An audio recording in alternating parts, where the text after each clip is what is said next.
Call the July 13th, 2021 meeting to order. Jason will not be on the call. I don't believe he's unavailable, so it'll just be Jeff and I today. But we do have a quorum, so we'll go ahead and I'll ask for a motion for the consent agenda. I'll make a motion. Motion by Jeff, second by myself. All those in favor, please say aye. Aye. Motion carries. Before we move on, Chris, is there an adjustment to the agenda? I think we're pulling an item. Is that correct? Microphone not working? That is correct. Okay. Item 5, which is a resolution requesting an amendment to a certain agreement has been pulled. Okay. And it's anticipated that that will be brought back at the next board meeting. Okay.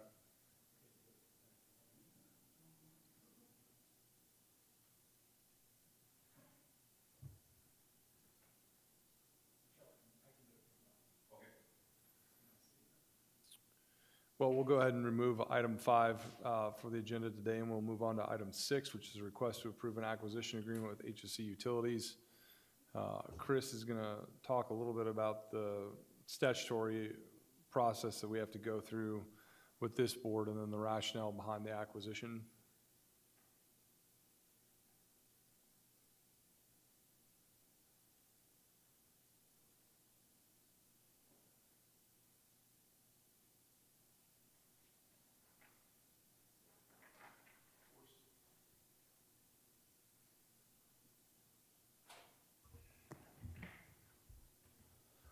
All right. Can you hear me now? Yes. Excellent. All right, thank you. For the record, Chris Greisel, City Attorney. Happy to be presenting an asset purchase agreement before you with HSC Utilities today. As this board knows, off and on, we've been loosely engaged with Hamilton Southeastern Utilities for over the last 2 years and coming up with the concept of an acquisition that we now have the finalized agreement before you here today. As this board knows, the city owns and operates its municipal utility pursuant to the Municipal Sewage Works Act, which allows the board to operate, manage, and control the sewage works, including without limitation entering into all contracts or agreements necessary or incidental for the performance of our powers under the act. Additionally, the city under the act is allowed to acquire or improve sewage works and issue revenue bonds to pay for the cost of that. But before moving forward, it must obtain an engineer's report to discuss the valuation of the utility. So before I get into the specifics of the asset purchase agreement, I want to turn your attention to the value report, the engineer's report that was conducted by Commonwealth, which is attached as an exhibit to the resolution that's before you here today. So this report that was conducted by Commonwealth engineers deployed a cost approach analysis, which determined the cost to replicate a similar utility of denoted characteristics today, and then it performed a straight line depreciation on that asset characteristic to come up with the present day fair market value. So in accordance with the report, the gross fair market value of the utility was valued at $151 million, and after depreciation, the net fair market value of the utility is about $101.5 million. And as we're going to go into great detail here about the asset purchase agreement, the agreed upon base purchase price is $90 million. So the valuation produced a value that was well and above the agreed upon purchase price by the parties.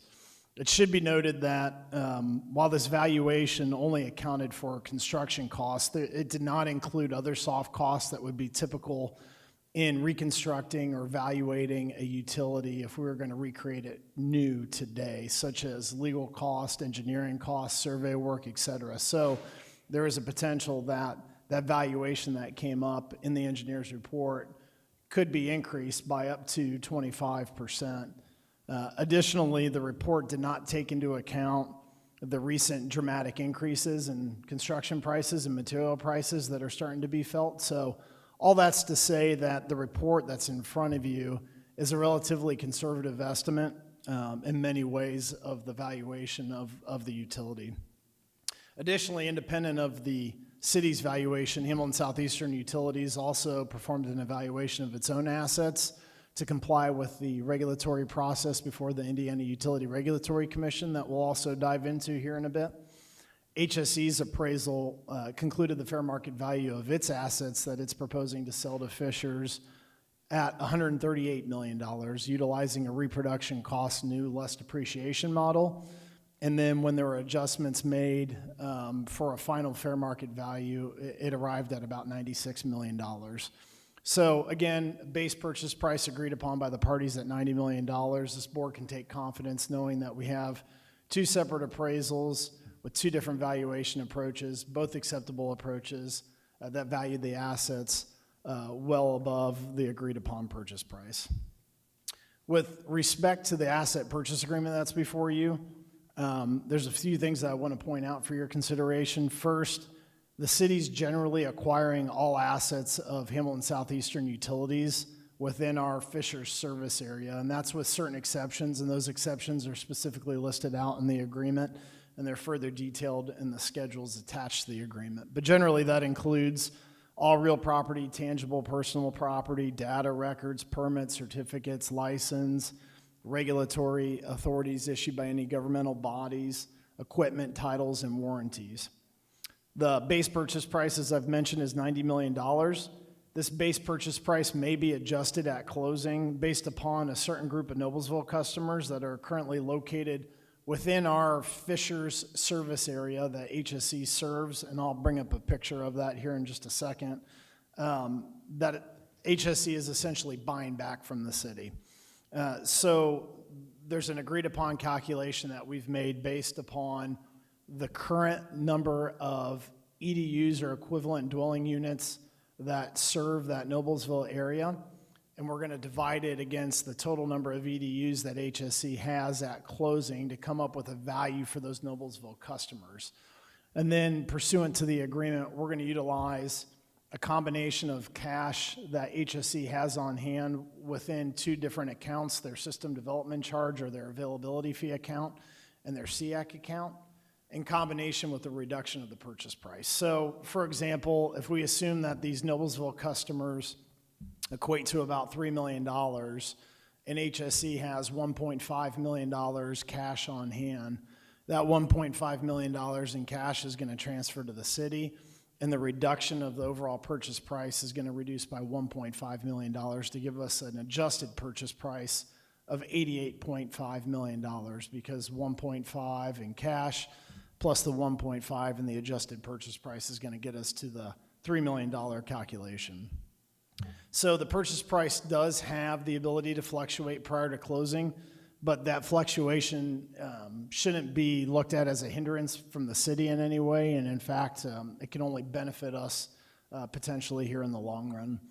Additionally, the parties have agreed that between now and closing, that the city may enter into several project agreements where public funds or property tax incentives are going to be committed by to support these projects by the city, and HSE has agreed to allow us to place any availability fee or SDC charge into escrow for those projects, with the assumption that the city is going to be acquiring this utility, these assets in the utility.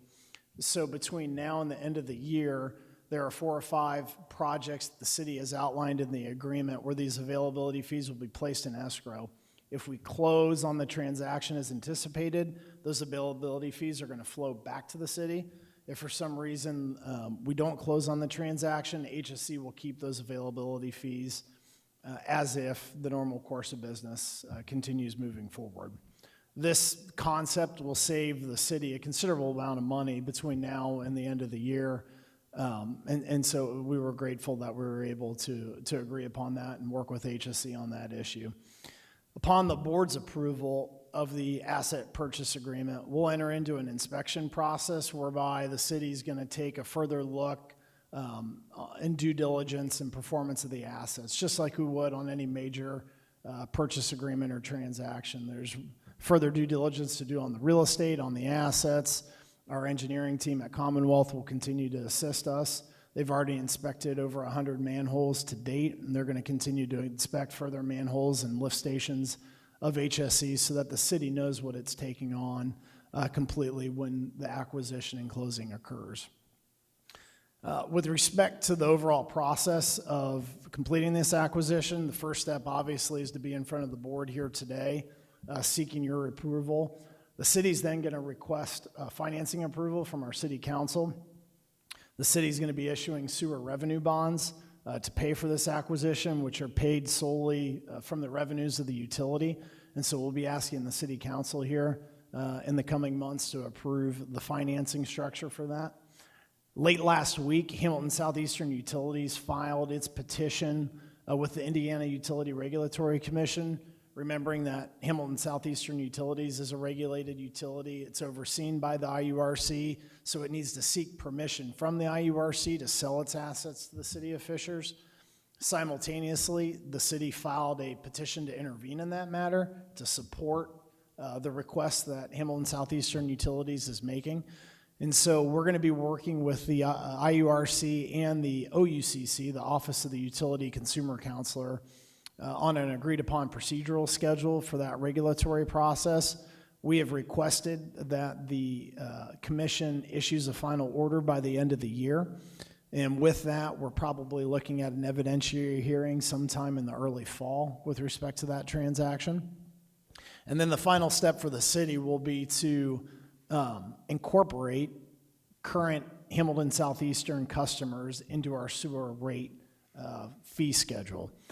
Now, to be clear, we are not raising rates to complete this transaction. So we are committing to keeping every rate that is currently being paid either by a Fishers utility customer or an HSC utility customer the same after we close. But there are approximately 25,000 customers who are not in our fee schedule today. So we'll have to go through a fee process to incorporate all of Hamilton Southeastern Utilities customers within the Fishers service area to incorporate them here in Fishers. Finally, with respect to operations, I would just let the board know that we have undergone an initial due diligence with respect to operations, and we'll continue to do that between now and closing.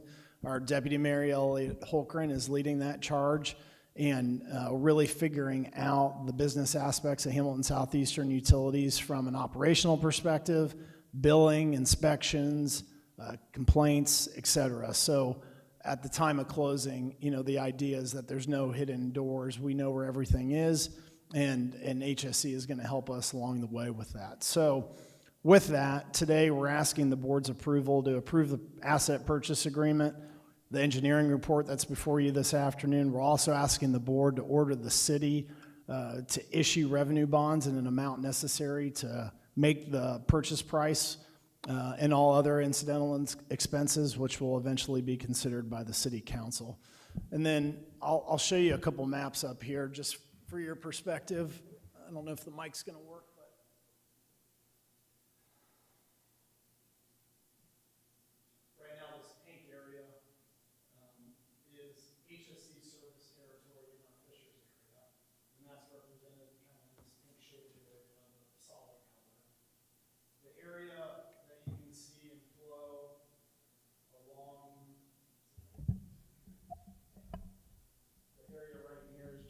Our Fishers utility area. Nice. Thank you.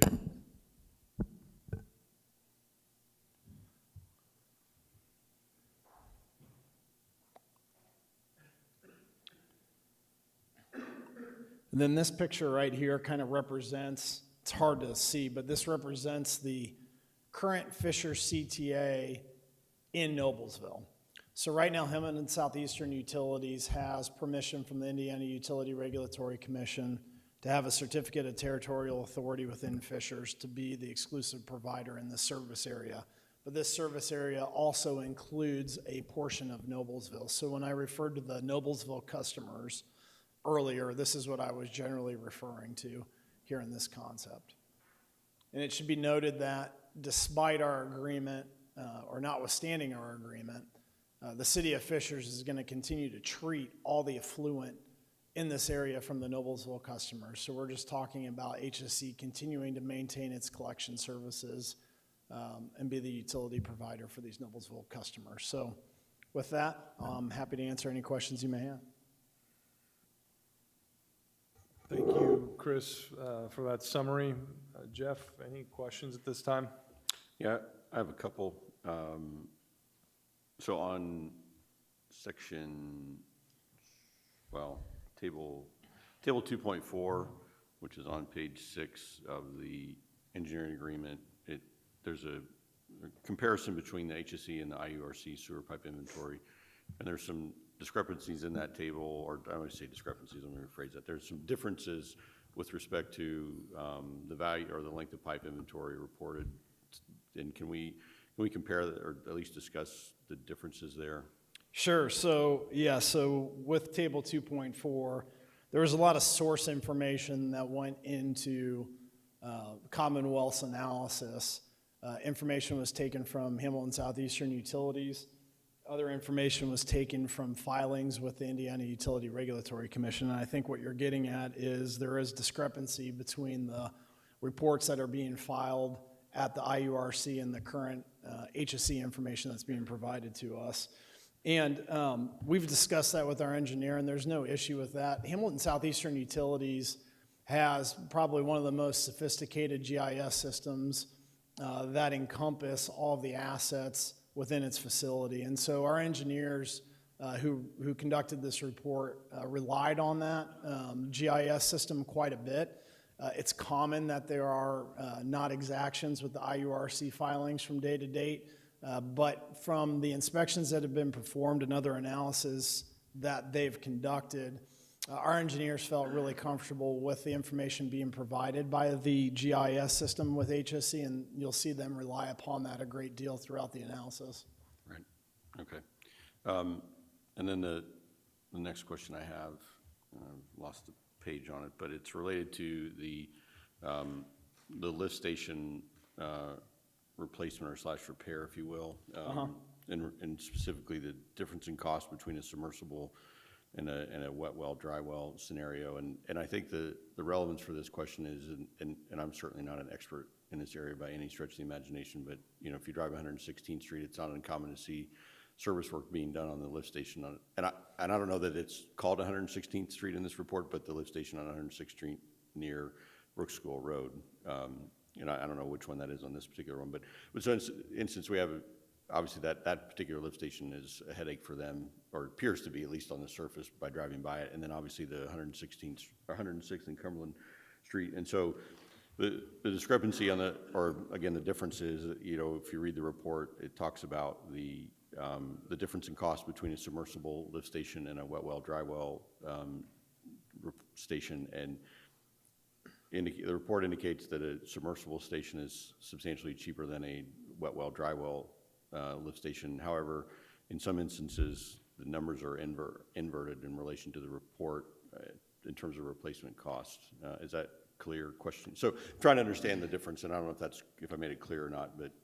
Yeah, so there's a general statement in the report that cost associated with reproducing a wet well, dry well scenario is cheaper or more affordable, more expensive, yes, than a submersible lift station. Correct. And then when you look at table 3.4, I think what you're getting at is there's a few scenarios, although generally that statement holds up, but there's a few scenarios where you have the inverse of that, right? That's correct. Where the estimated wet well, dry well cost is less than the submersible cost, right? So like Yes. Specifically, we're looking at Fall Road, Old 106th Street, Georgia Road, Vermilion, et cetera. Am I Yep. tracking right? Yes, correct. Yeah. All right. So for the initial evaluation, Commonwealth utilized cost curves, and these cost curves provided a cost of construction based upon pumping capacity. And the data points for the curve for these stations with and without emergency power, as you see that within some of those tables, are really a best fit for each scenario. So it wasn't surprising to our engineer that some of these instances where the general rule of thumb wasn't followed. It's, again, a high-level planning tool that we're utilizing to kind of guide us through this. But for the magnitude and the values that are encompassed within what we're taking on from an asset perspective, these noted deviations are well within kind of the margin of error, if you will, for an analysis like this. So overall, I think those are good things to continue to look at and keep considering. But I think the evaluation continues to stand on its own. In their initial analysis, is it safe to say, I mean, having reviewed this report, they did look at any outstanding or kind of overly apparent deficiencies in the infrastructure as it stands today?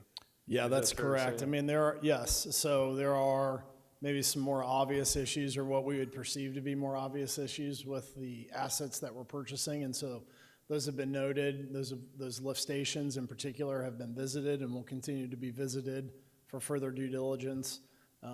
As part of due diligence and as part existing prior to the agreement and continuing on through closing, HSC has been very transparent with providing the city with any notice of violations that may have occurred, any instances in where there may have been overflow situations. And so those reports have been helpful for us to understand what were the root causes of it. Were there pump malfunctions, power malfunctions, both? Is it an ongoing maintenance issue? Because we need to understand and have a good comfort in the fact knowing that we're not going to have a big fee on top of that which we're already utilizing to make this asset purchase agreement. And we're relatively confident that that's the case. And just to be clear, from a contextual perspective, this agreement locks us into certain obligations. So for instance, if we weren't able to close by a certain date, there's some financial ramifications, if I recall correctly. That is correct. So one of the things, so there's, from the city's perspective, we're asking the IURC and the OUCC to get a final order out by the end of the year because we'd like to take advantage of the interest rates, and we're relatively cognizant of the fact that now more so than ever, those interest rates could go up. And our financial advisors continue to tell us that. And so what's a really advantageous acquisition may not be a really advantageous acquisition, 10 months from now, 12 months from now, 18 months from now.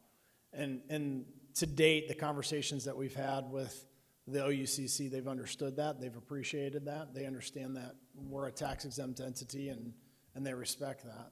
But on the flip side of that coin, HSC, as an investor-owned utility, has concerns over tax laws that could come onto the books in 2022.